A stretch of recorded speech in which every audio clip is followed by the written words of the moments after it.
entrepreneurship is the real job engine of the U.S. economy. I think most of the jobs that are created in the United States come from hardworking entrepreneurs. I do know several people who have gone out, and it's really rewarding for them because they can do their work on their own time and do what they love doing, which is really unique as far as having jobs. You're not going to make your own hours as an entrepreneur. Not in the beginning. You're going to be working 24 hours a day trying to make everything work. You're going to be like the main employee and underpaid. But the main benefit in the end is the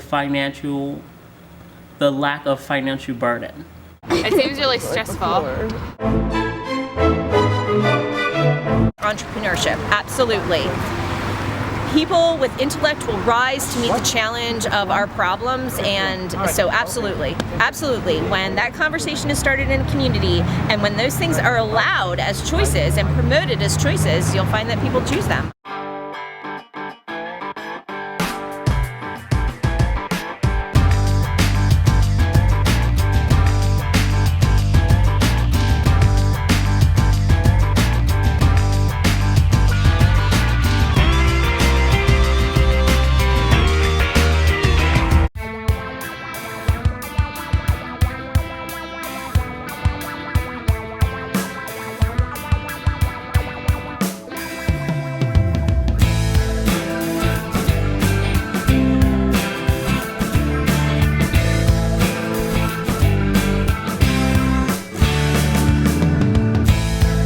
That it's really hard. It takes an incredible commitment and much longer than you ever think to be really successful, and that you have to love the journey as much as you'll love arriving at your destination, because there's so much uncertainty and it's so hard that if you don't love what you're doing in the process you're going through, it's just not worth it.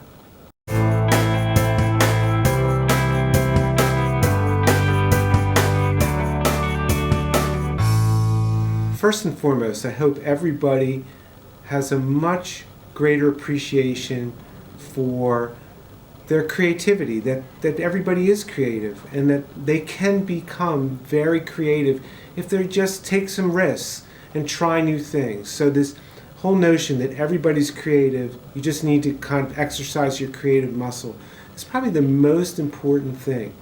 I would add to it, though, that I also want students to understand that there's certain ways the business works, and that just being creative isn't enough, that you have to do it in a fashion that'll lead to being successful with a new business idea or a product idea or making money.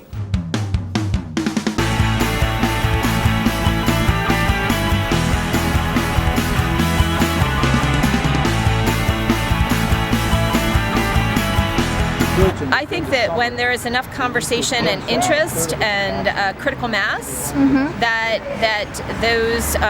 those kinds of opportunities will, be cultivated, because that's what people do. If I have enough money to put into a business, then I'm definitely going to do it. And then now you develop a legacy. And with this legacy, you can go out and do one or two things. You can go out and be exponential, go out and just buy large things and make yourself feel better, or you can go and help other entrepreneurs.